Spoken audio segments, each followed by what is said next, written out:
whilst we wait for a few more people to join us, I'd like just to flag that we have closed captioning available for this session. You can activate it within Zoom if you go at the bottom, and you can either select subtitles, or you can also open the full transcript. And there's a few more people joining still, so we will again take a few minutes so we can all be together.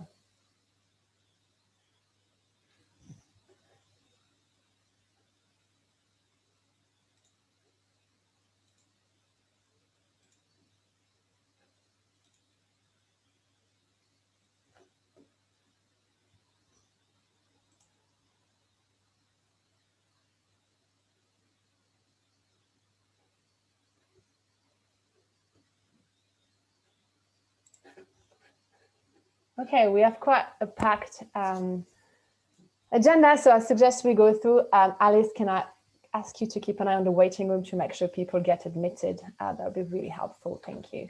Okay. Brilliant. So welcome everyone to this session on strengthening inclusion of persons with disability in accountability mechanism. Again, a reminder that closed captionings are available at the bottom of your screen. You can either select subtitle or view full transcript. My name is Pauline Thivelier. I'm the Inclusion Technical Advisor at the International Rescue Committee, and I will be moderating today this really exciting panel discussion. We have a range of experts on AAP and inclusion of persons with disability that we will be talking to today. So I'm going to introduce them. So we have Elham Yousefian, who's Inclusive Humanitarian Action and Disaster Risk Reduction Advisor at the International Disability Alliance. We have Gergely Pastors, who's the Head of Strategic Planning and Development at the CHS Alliance. We have Hannah Myers, Statistical Analyst from Grant Truth Solution. And we have Valentina Shafina, who's the Client Responsiveness Specialist, the Governance Unit at the IRC.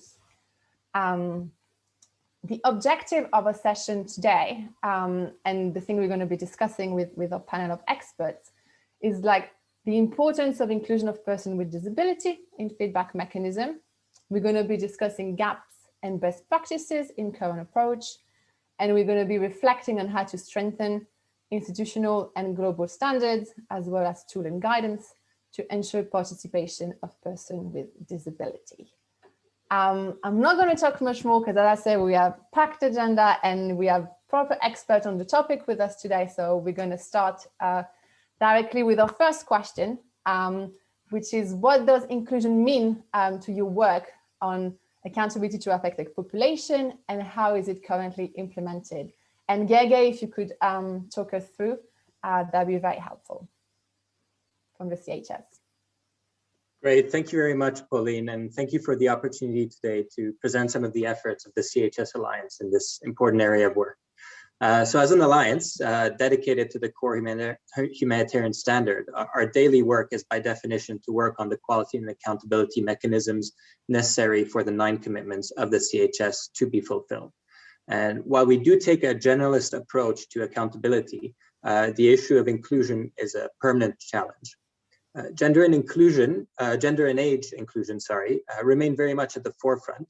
But in recent years, I'm glad to say that there's been more of a shift in thinking, looking at other diversities that we know are common to every context, notably disability inclusion.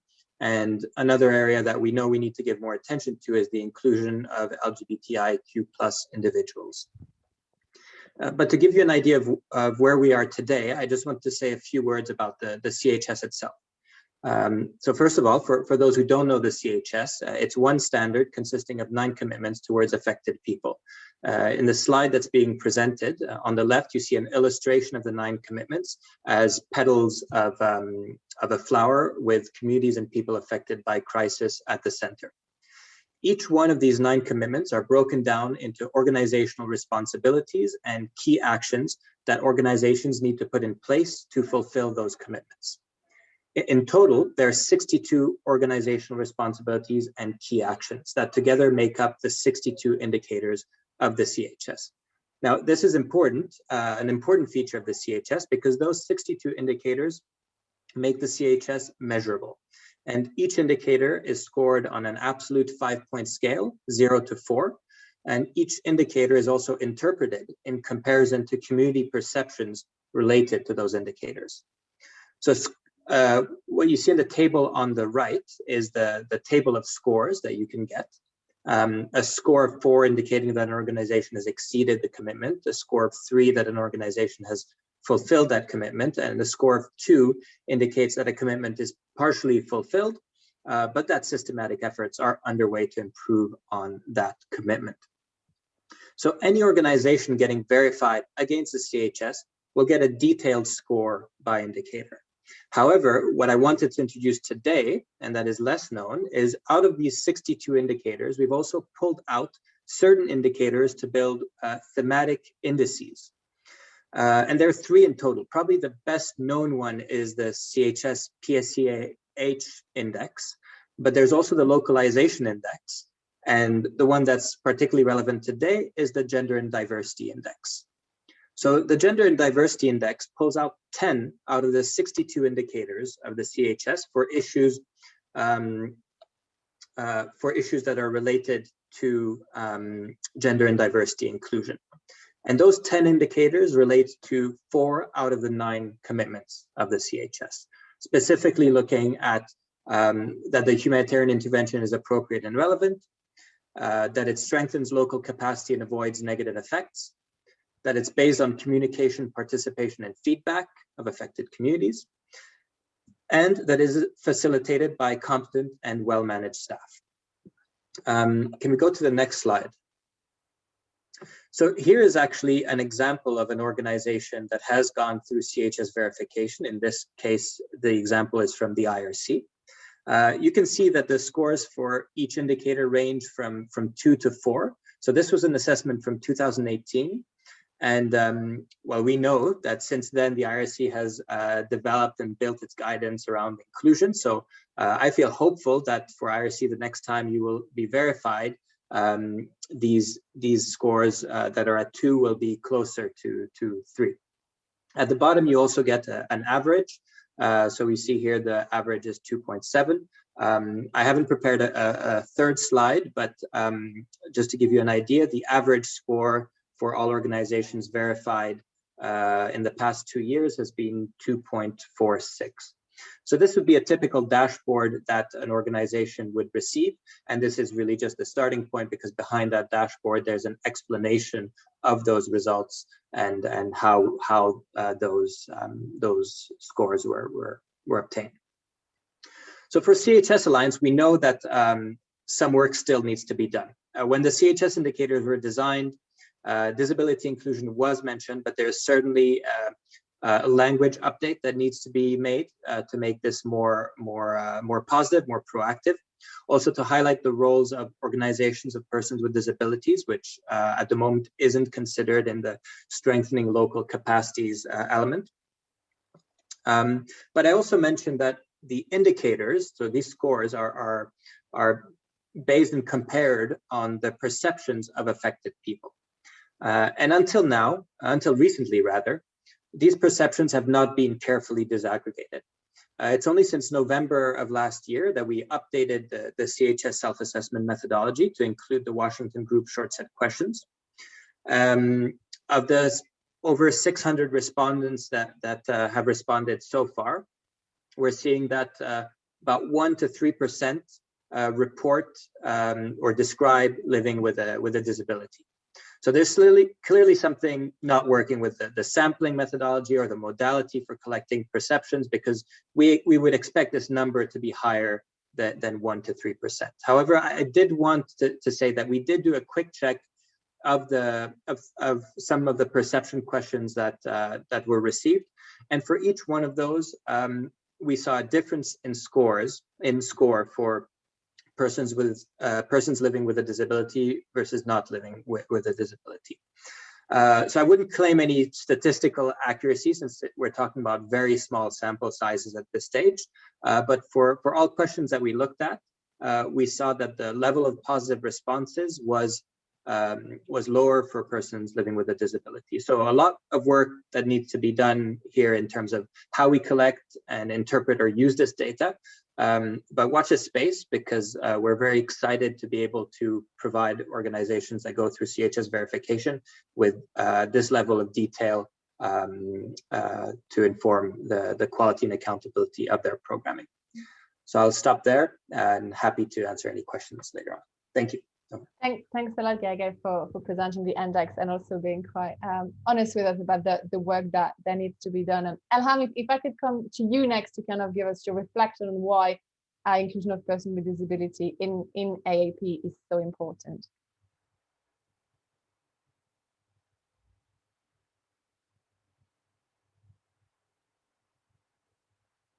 I can't hear you. I don't know if you're on mute or still with us.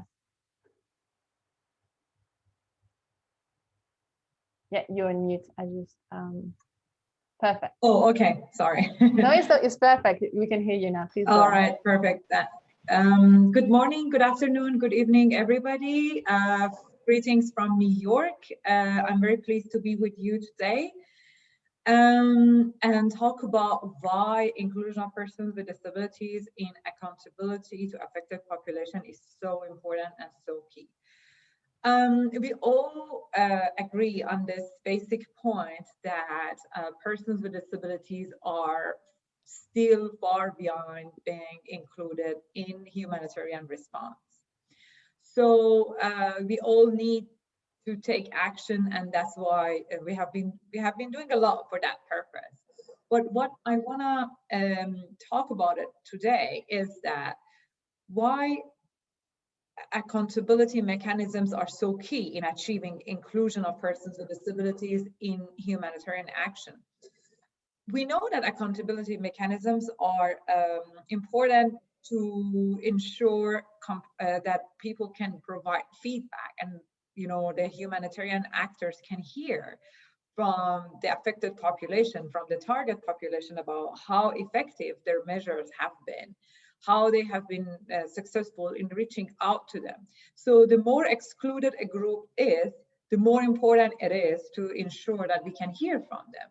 We can inform them about what we are doing. We can give them the opportunity to provide meaningful, genuine, detailed feedback, free of any kind of fear or concern to what is happening. How is the response inclusive?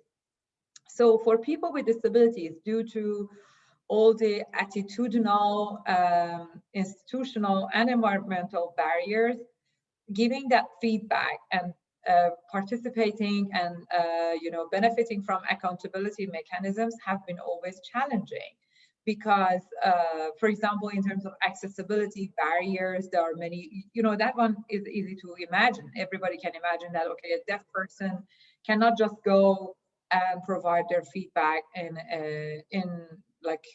a conversation, or a blind person may have difficulties filling a feedback form, or a person with intellectual disability may have difficulties understanding a feedback form.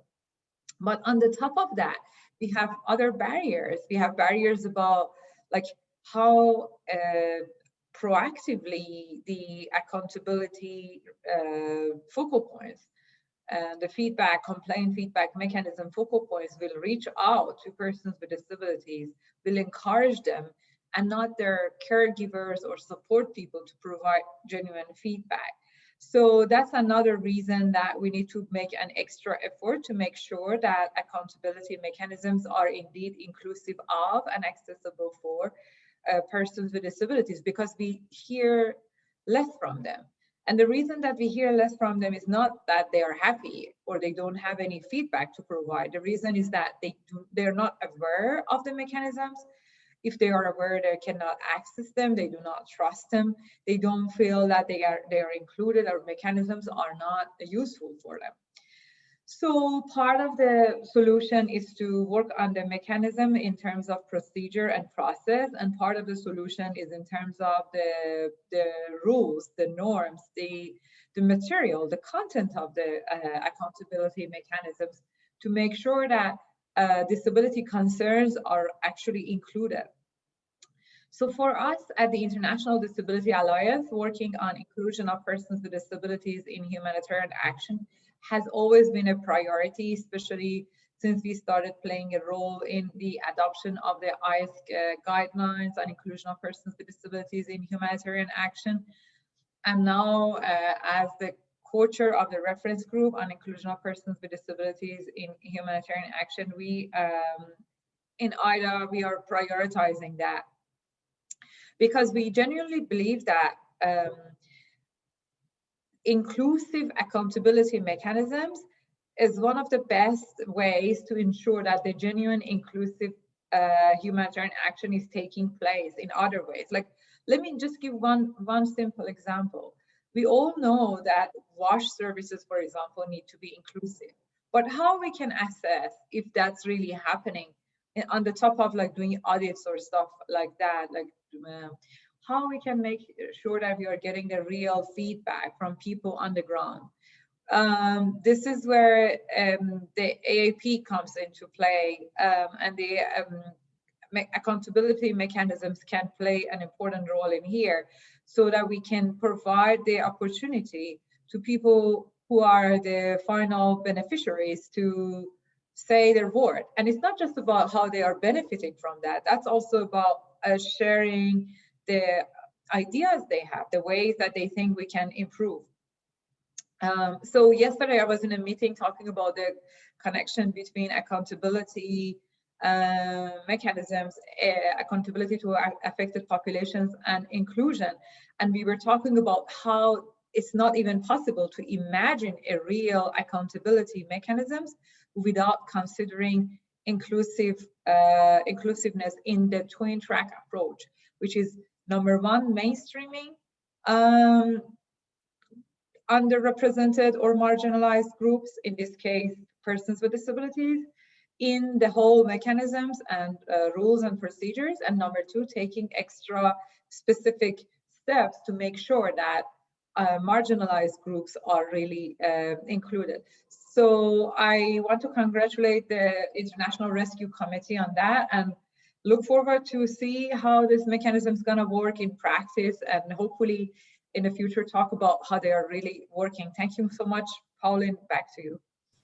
Thanks, Elham. You're actually doing the moderation for me, because now we're going to hear about Valentina, the IRC, to tell us exactly how they've been working on those mechanisms, those rules and processes you talked about to make a feedback channel more inclusive. So Valentina, over to you. Thanks a lot, Pauline. Elham. Yeah, definitely happy to talk a bit more about the work that we have been doing within IRC. And yeah, if you can go to the next slide. So we have already discussed that there are several commitments within the humanitarian sector around accountability to affected population, community engagement. We have heard about the participation revolution for several years till now. We have a great work that has been done on the results group through Interagency Standing Committee. So taking all different like global commitments and concepts out there, what we have been doing within IRC, we developed the framework, the client responsive programming framework, to make sure that the programming that we are doing are responsive to the needs and priorities of our clients, making sure that our clients are engaged and influencing decisions about its design and delivery of our services. So more or less like quite general, like broad concept, and we have been like breaking it down into 2 steps. So making sure that as a step 1, we systematically listen to the perspective of our clients and use their feedback to make decisions.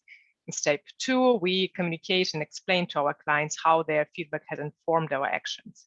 So just looking at this concept and thinking on inclusion, of course, we recognize several challenges, gaps, and risks and barriers that needs to be considered from the design until the implementation close out of this kind of approach. So what we have been doing to address the potential already existing gaps on this, if you go to the next slide, Pauline, is to address it or revise the current guidance or organizational approach that we currently have. So based on the scoping study that we have been conducting within the organization with the support from the advisory committee, from different organizations of persons with disabilities and experts, academics, to make sure that what we do around the client responsive programming, the core concept for the better inclusion, is to make sure that it is actually accessible, actually inclusive for persons with disabilities, for older groups, and whatever we do, we take this into consideration from the design. So being guided by the concepts of accessibility and reasonable accommodation, and applying it to the design of the inclusive feedback channels according to universal design, and putting ourselves a number of monitoring indicators to access and satisfactions of persons with disabilities to the feedback channels. We have now introduced, or like introducing the tool pack for the staff within IRC that has two components. So of course, it is about several resources. It's about questions to collect information on barriers to access. It's about strengths and weaknesses of different feedback channels that are available there, what needs to be considered on their design to make them accessible. It's about registration of information. So if we receive feedback, the Washington Group questions are included there. If we conduct a client satisfaction survey, the Washington Group question is there. To evaluate accessibility of current feedback channels or processes that are already in place on a regular basis, we have developed the accessibility audit. So it will be like done on the regular basis to audit existing practice and how to make this, how to address the barriers, how to remove them, identify them, and include in the upcoming budgeting, for example, as well.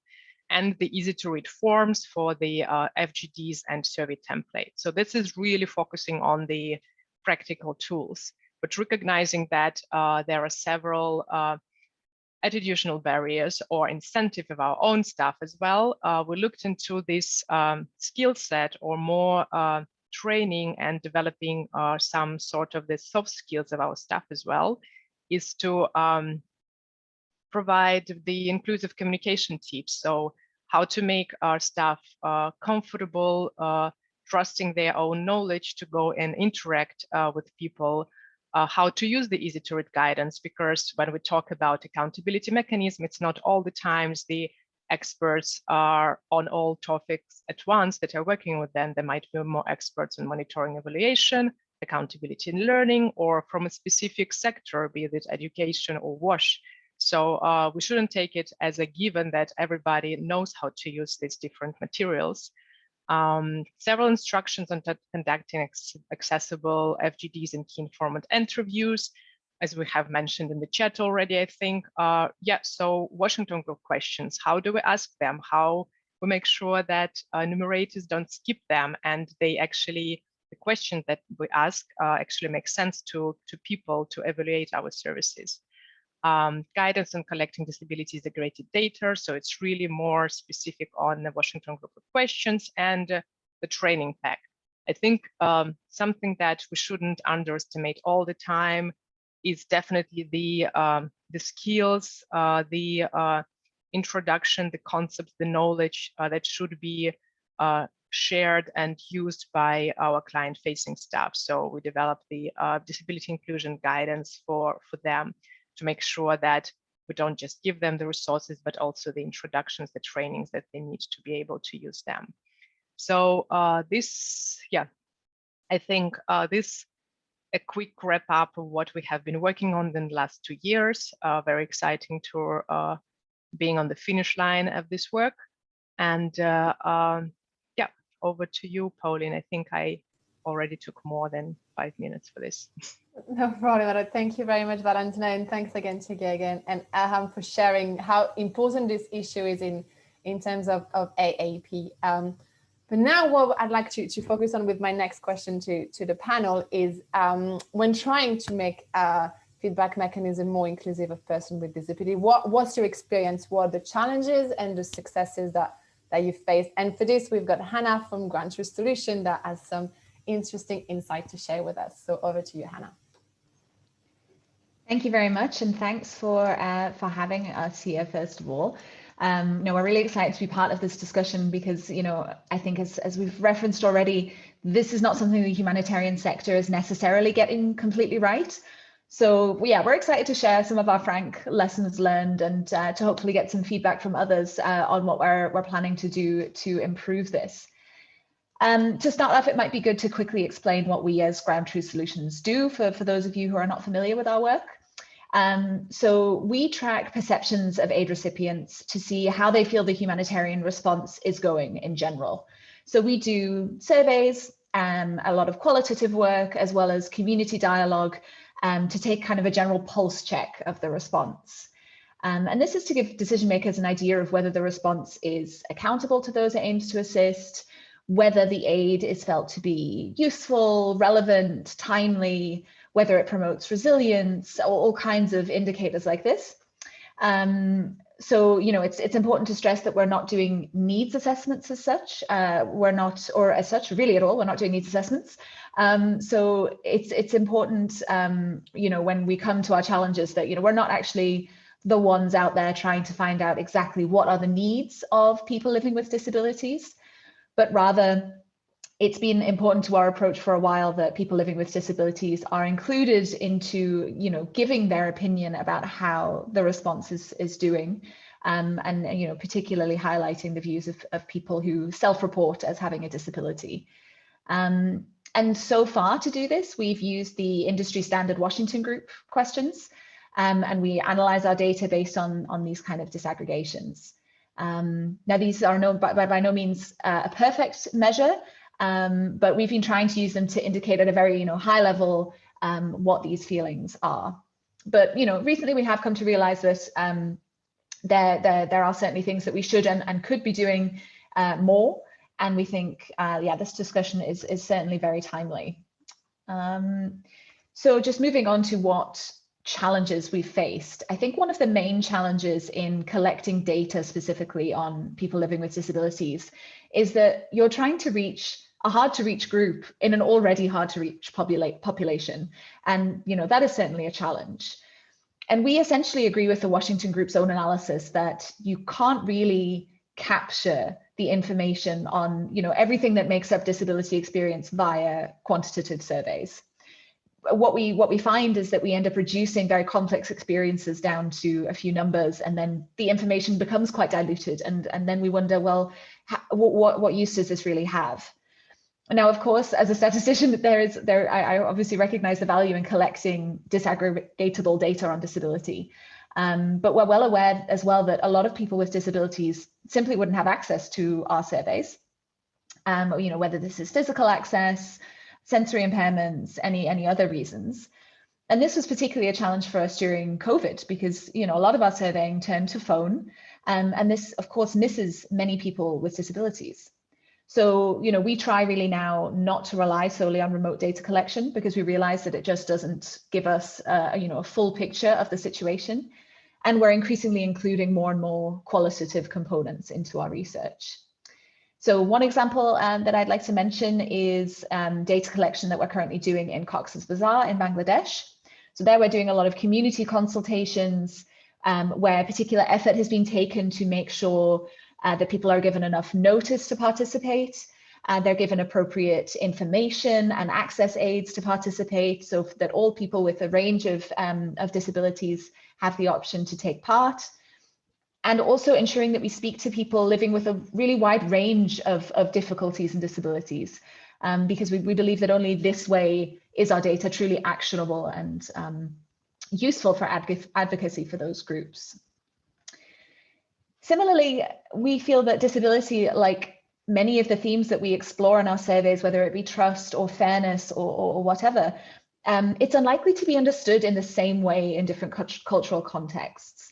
And this is where the Washington Group questions potentially fall down slightly, because in some contexts we find, potentially they're just inappropriate to ask, potentially they don't actually correspond with what people on the ground identify as disability. So in Cox's Bazar, for example, we've been working with the IOM, with a group of really, really excellent social researchers, and in collaboration with Statistics Without Borders. And they've really been helping us think through sociolinguistic norms and challenges, particularly of the Rohingya language, which presents its own challenges as it's not a written language. And we've really gone quite far away from our standard surveys in this way, and making sure that we're communicating information in a way that it is understood by communities. And we really hope that this allows us to get a more detailed picture of what disability means for these communities. And finally, one thing that we have found extremely useful in looking at other vulnerable population groups is trying to capture specific experiences. So, disaggregating data in a purely binary manner really implies that all people with disabilities have similar experiences. And, I think we all recognize that that's not the case. In some contexts, we have tried disaggregating by different types of disability. In the Central African Republic, for example, we provide data disaggregated by sensory, mental, or mobility disabilities. But we're well aware that, still a lot of detail gets lost there, and there's a lot that falls by the wayside. So again, we took part in a lot of consultations with experts and did a lot of learning.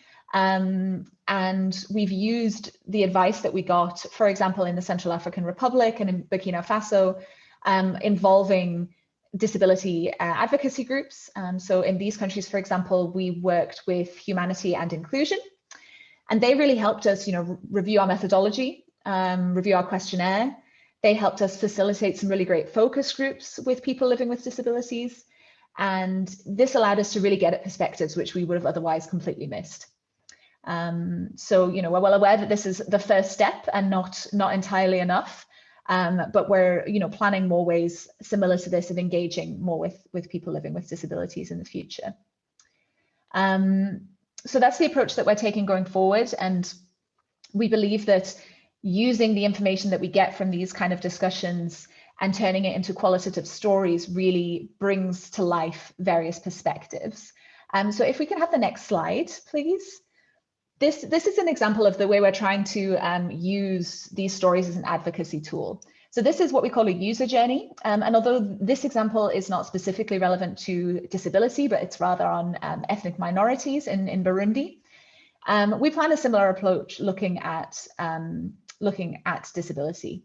And so this really takes you through the experiences a vulnerable group or a person from a vulnerable group has in collecting cash and voucher assistance. So you really see at each step, what are the barriers, what are the experiences, and what is coming up at each stage, and presents it in this visual manner that we believe is really useful for advocacy. So, we're firm believers in storytelling as a research tool and its ability to provide more insight.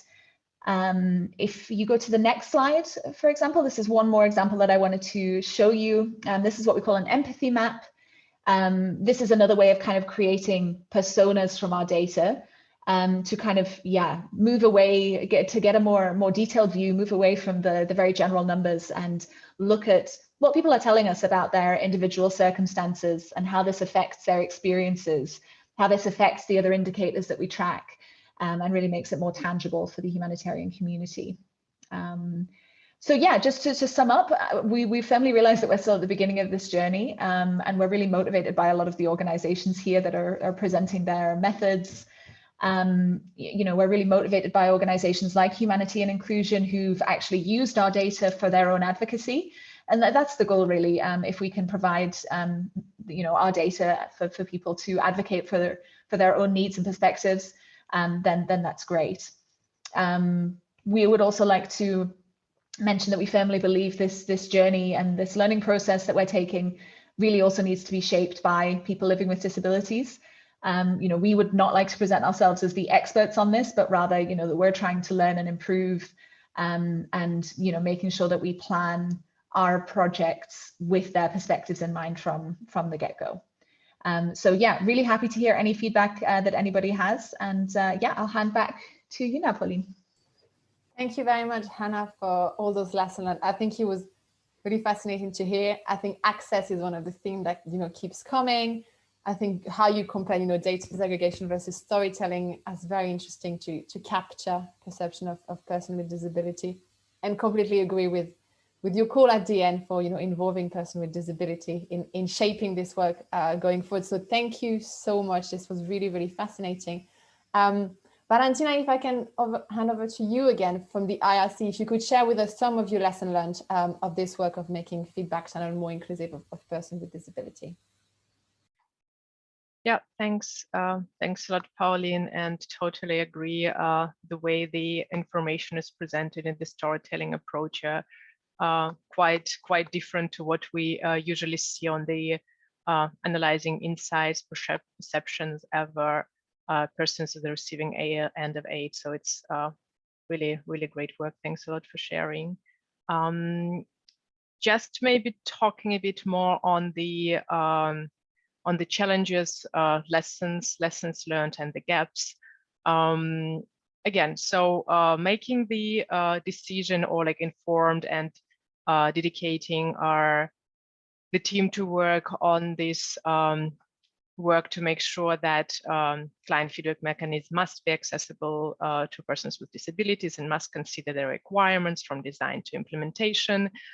We have been working on different enabling conditions, or making sure how to facilitate this work beyond developing the tools, but actually ensuring the practice and institutionalizing this approach and making sure that it is reflected in the programmatic decision making. So the first gap, the challenge, mostly the gap is around understanding of the rights-based approach to disability across the organization. So not keeping it within the small group of experts, the small group of people who work on this on the everyday basis, and that's their like bread and butter in their everyday work, but expanding this and raising the awareness, the skills, the capacities across the organization to make it a standard and to make it a standard understanding. Disaggregation of data by disability, sex, and age.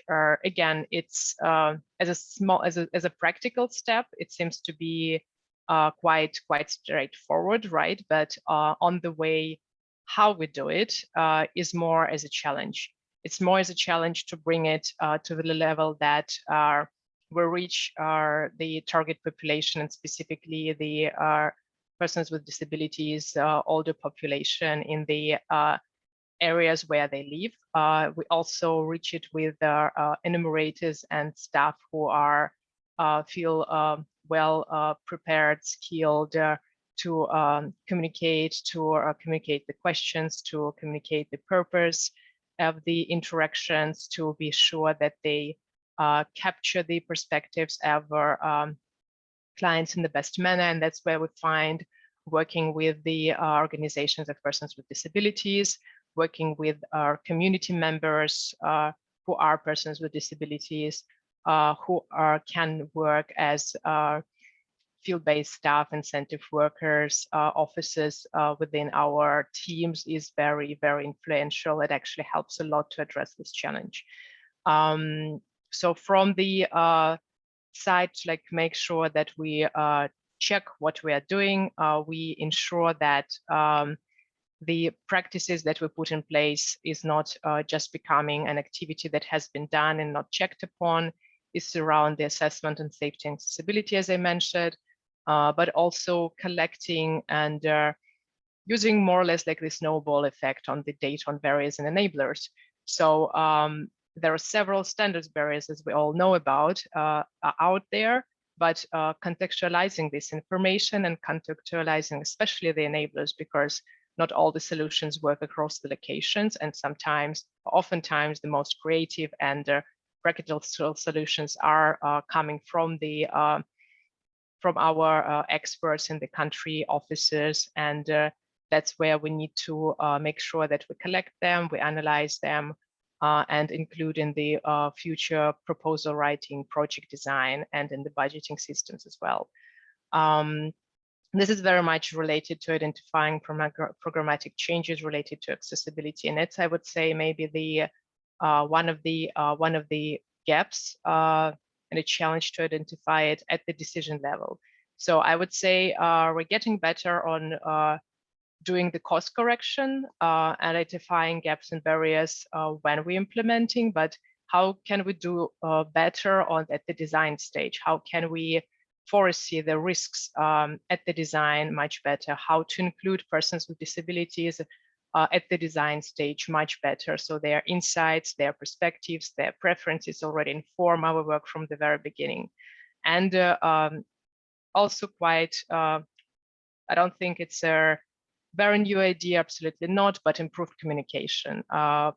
Investing in the communication and information is part of the services, it's part of the life-saving activities that has to be improved on how accessibility is using different formats, not just setting one communication channel, ticking the box and comforting ourselves that that's the work is done, but how to diversify the methods, how to make the design of the method already including and foreseeing all the different risks and barriers that can be experienced by our clients in the areas where they work from the beginning, and not trying to course correct in the process is very much critical. If you go to the next slide, Pauline, I think, yeah, some of the, just the last thing from my side to mention maybe from the learning on this project is cannot underline more is the partnering with the local organizations of persons with disabilities and disability specialists from NGOs, international NGOs. They are the experts, they have the insights, and they are best solutions to the situations where we work. So this is a key stakeholder for us to be working with. Diversifying feedback channels and formats, again, for information formation, for registration of clients, for services, client feedback, getting better on if it's a digital method, think how it can be accessible for different groups of population, how can it be communicated in different formats, how can we work with the community-based structures to make them more accessible.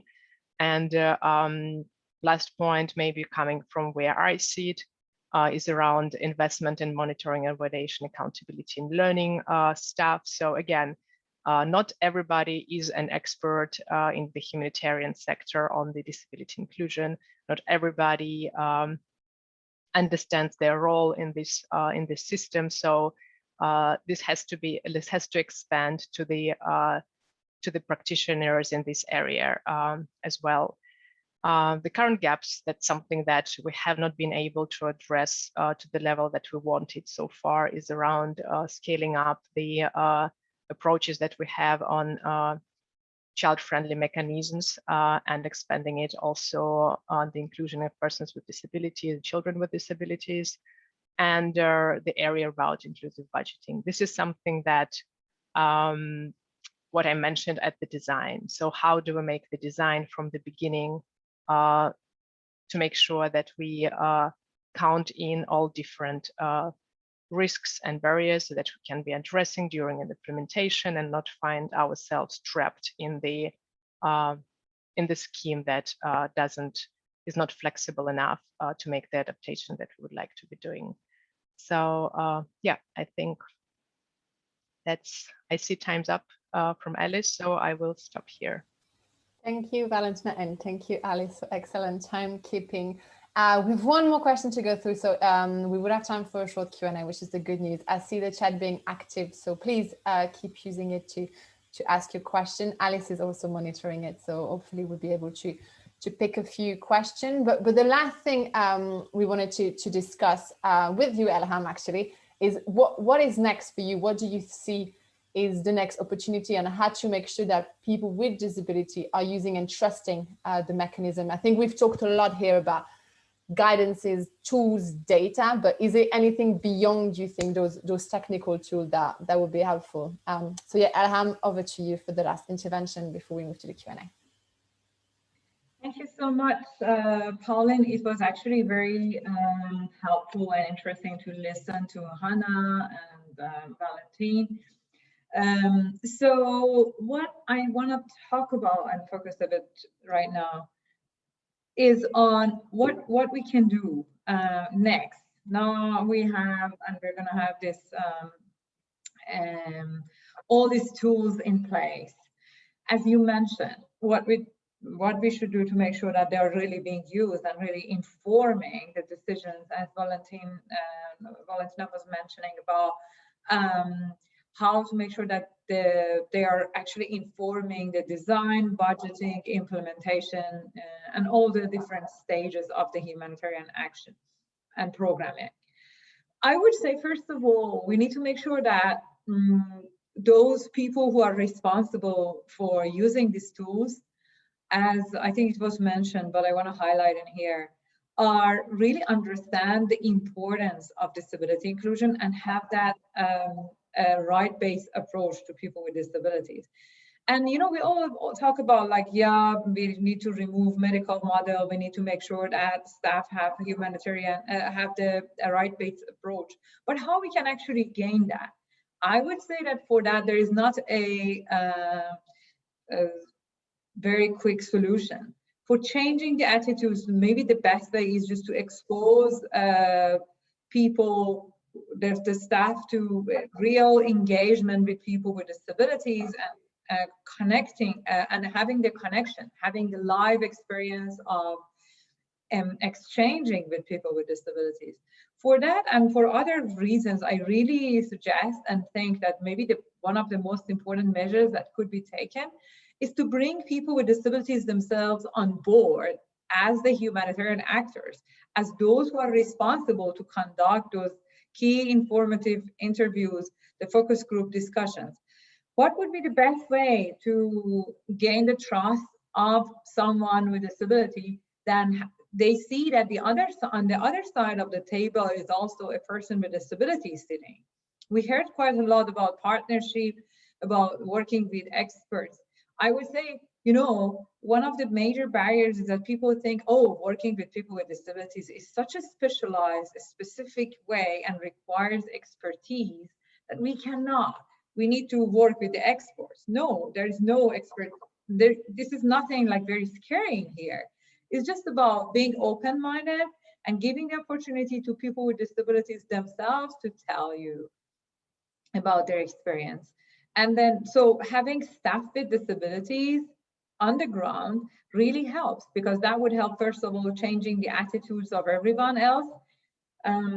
It would be making a huge difference if you work with someone with disability as your co-worker. And also it would help to build that trust and safe space that is really required for genuine use of the feedback mechanisms, the accountability mechanisms. So if women with disabilities are going together to a focus group discussion which is being run by another woman with disabilities, of course they're going to open up, they're going to share their experiences, what they think. So that's one point. And then the second thing that I want to make in here is about making sure that we are considering the intersectionality. We are considering experiences of people with different gender identity, from different ethnic groups, different levels of education, age, religion, and all of these apply to people with disabilities and makes the experience quite different. So it is important to consider all these intersectionality issues in designing, implementing, and assessing the accountability mechanisms. And then, of course, giving those who are using these mechanisms some kind of feedback on how their input has been used, because most of the time what we hear from people with disabilities on the ground is that they say, okay, we have been doing a lot of these interviews, we have shared a lot of our experiences, but what we know is that actually we don't know what's going to happen next, if they're going to consider our views or not. So my final point in here, because I really want to give some time for a bit of Q&A, is that use these feedback and let people know how we really use them. Give examples of how these feedback have been used, and make sure to do follow-up, make sure to reach out to them, reach back and say, yeah, the feedback that you provided was taken for this reason or could not be taken for this reason. so that they understand that their participation, their opening up is really meaningful and helpful and being taken into consideration, rather than just feeling a tick box that, oh yeah, we did include people with disabilities. So that after mechanism is very important, and I would say that this is something that would really help to build that trust. So creating the safest space and trust, and also informing people with disabilities about existence of these mechanisms. I would recommend that make sure the language is plain, clear, not stigmatizing, not taking anything for granted. And it is very important what you ask and how you ask, and what answer you will receive. I really hope that these mechanisms can be helpful, and we can witness a huge change on the ground with using these accountability mechanisms. Thank you very much for this opportunity again, and thank you so much to the audience. If there is any question, I would be happy to take it. Thank you.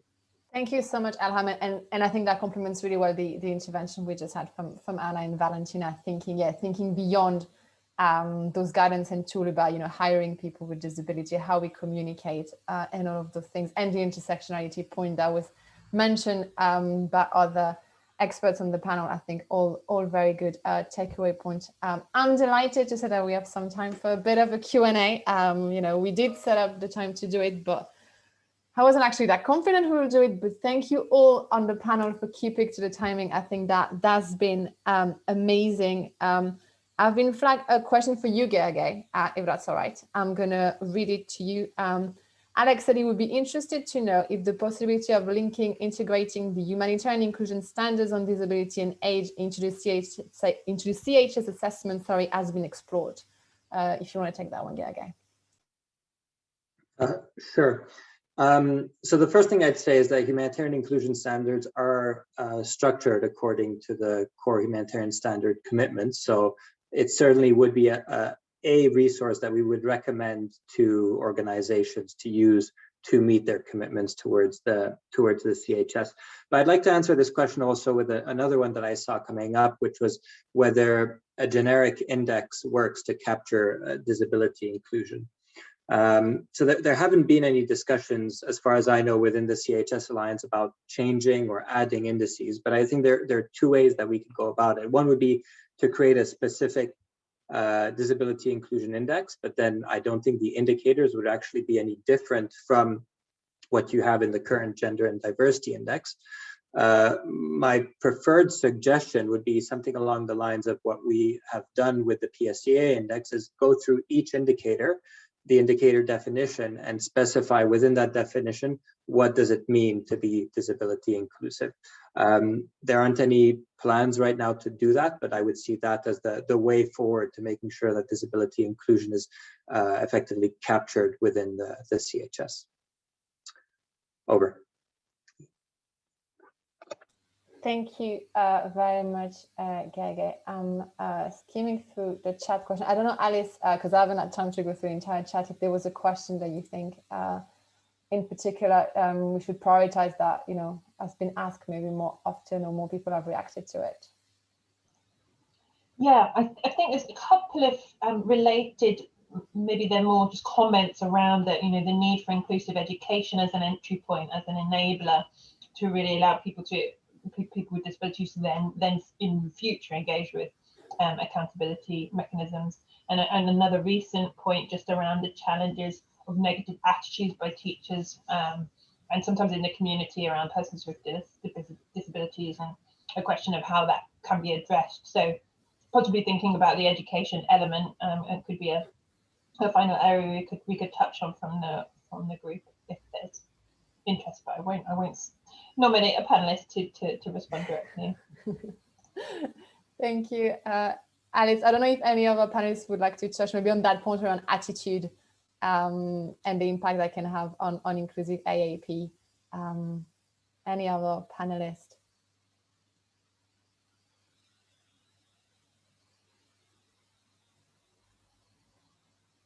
Well, I'm happy to jump in. I'm not necessarily sure that it's around AAP or generally on the question around access to education. and the environment that are set up for learners with disabilities in the educational facilities due to attitudes of teachers and the communities. But I think one of the areas that has been explored, and not necessarily only from the AEP side, but from the community-based approach on involving groups of persons with disabilities that already exist in the community to empower them to have as leaders, to have the leading groups there, to include teachers and the community leaders representatives into the sessions on learning how to make the accessible education centers, or how to make education accessible to all and explain the right-based approach, that it is something that all children have the right to have access to, and to bring this different sides in one area of activities to work out together the concept of like what the inclusive education looks like in this particular area.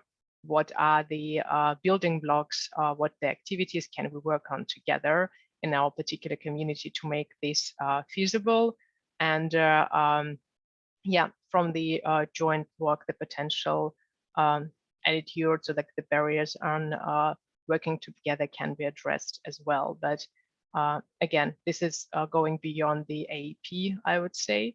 Yeah, I think we have only 3 minutes left. So if Elham would like to comment on this, we'll just take another question.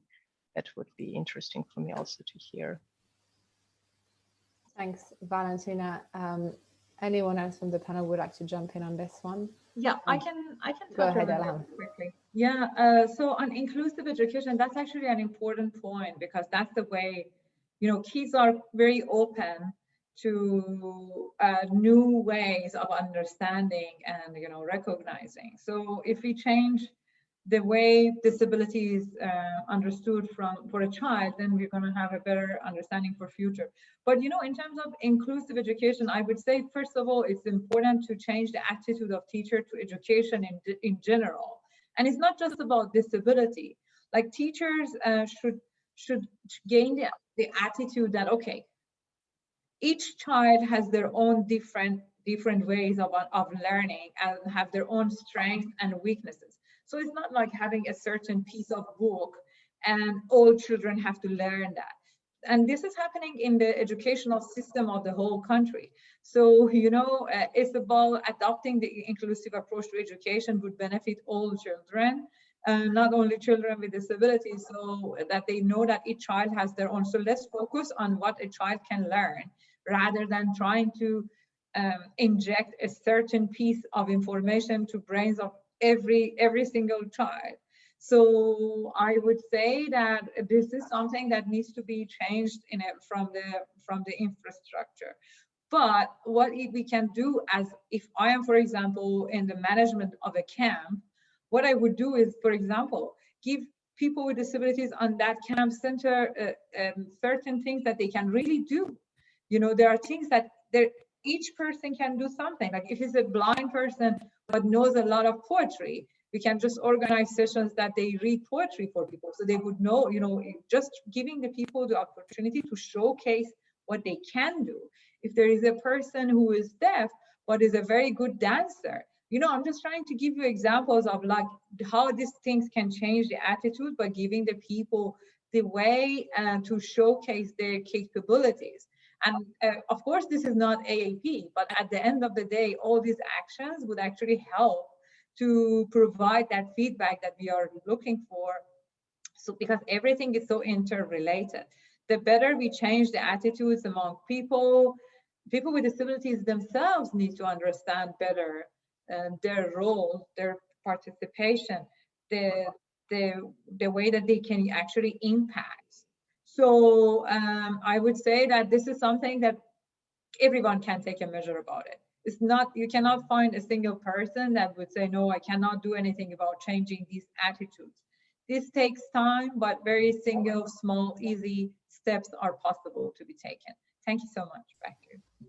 Thank you very much, Elham, for highlighting how everything is so interrelated and attitude need to be tackled in every single aspect. Unfortunately, we had time, so there was two things I'm just going to flag from the chat. Ricardo shared about the role of organization of person with disability, how they've supported UNHCR to adapt information and communication channel, and he provided a link if people would like to check it out.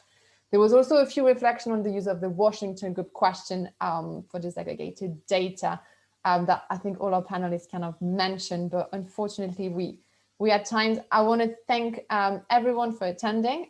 People are starting to leave, so I think it's a good time we draw it to a close. And thank again our panelists for sharing their insight. I think it was a very insightful session. I think we all learn a lot, and especially that it is the start of a journey and there is more work to do, but yeah, I think we've laid the ground for some interesting next step to follow. So thank you very much, everyone, and wishing you a good rest of the day. Thank you very much. Thank you. Thanks a lot, Bye-bye. Pauline. Bye. Goodbye. Thank you. Thank you.